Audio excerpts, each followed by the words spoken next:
Hey folks, I recently had some power issues. So the way I've been operating with this vehicle is that I really only need my fridge and freezer to be running consistently. I'm not staying connected to shore power. I'm not running my generator regularly. I also don't like to, for example, where I'm parked right now at a friend's house, I don't really like to use their power unless I have to. So essentially, I've been allowing my house battery to get low somewhat regularly over the last few weeks since I started using this vehicle. My indicator that my battery is getting low is my refrigerator has a check light that comes on. So there's the power light, and then right beside it is a check light. So when I see that come on, it's time to put the trickle charger on. So I went ahead and put my trickle charger on, and this red trouble light came on. So I was like, oh no, what now? It could mean that the battery is toast, that there's a short circuit somewhere, or that the trickle charger is bad. So I want to assume not the worst and assume that the trickle charger is bad. So in that moment, I went ahead and ordered solar panels that will trickle charge my battery, which is going to be a total game changer. It's going to go up in my window, feed right over this edge here into my house battery compartment. It's supposed to be set up to not overcharge, but just as it sees it lower, it'll just kind of bump it up. So I'm super excited about that. But back to the issue. So seeing that my trickle charger wasn't working, I did go ahead and plug into shore power because my shore power should also be feeding my battery. I let that go for a little while. Then I had to go do some running around, came back, kind of looked at everything again. And I ended up seeing that there was no longer any indicator lights on my fridge. So that means something bigger is wrong.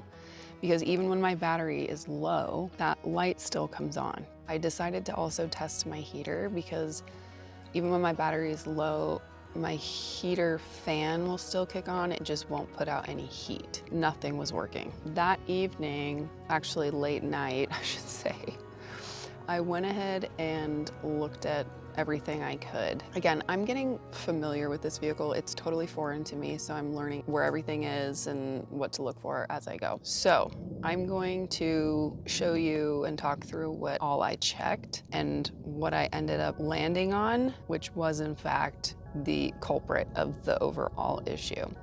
So we'll start here at the battery compartment. So right inside my door is my house battery compartment. When I'm setting up my trickle charger, I just put positive, negative, let it sit right in this entrance. I can close the lid so it can still go in and out, or I can leave it open. It doesn't really matter. I walk with caution, so it's okay. One of the things that I checked that evening is these fuses. So if you ever see fuses and you've got a power issue, just check those out. Everything here was good. Then I started looking at my control panel. So my control panel is beneath my dinette, which is actually my bed. And so I popped this off. Got a little boy right there, sweet baby boy. I checked my circuit board. Everything was on. I pulled all of these fuses out. Everything was good. That wasn't the issue. Knowing that this is my control panel, that means that behind here is the converter. Now the converter is what allows power to run through the whole system. It converts AC power to DC power to run appliances and things like that, but it wasn't circulating through my battery to run the things it's supposed to. So I ended up moving my bedding, unscrewing the platform of the seat. It's secured to protect what's behind there, which is very vital parts to the system. I found the converter.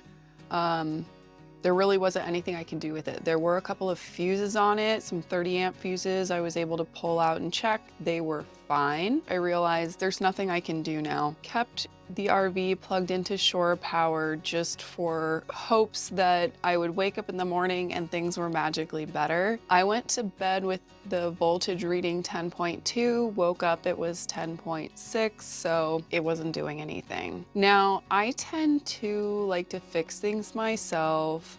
I can spend too much time trying to figure it out or fix it. So I went through what diagnostics I could and decided that the best thing to do was to take it into a shop. So the next morning, as soon as I saw that the voltage hadn't done anything, my lights were still off, you know, blah, blah, blah. I contacted an RV shop only a half a mile up the road from where I'm staying, so super convenient for me to walk back and forth. They were able to have me bring it in first thing. When I got there, it was kind of, they weren't fully grasping what I was explaining, which surprised me, but here's something I've noticed is that there's so many different styles of RVs. So the people I've spoken to thus far, they might be familiar with one style, but not another. So it was very important that I explained to them the diagnostics I'd done, where things were located in this particular rig. They were able to get it fixed and back to me within just a couple of hours, which was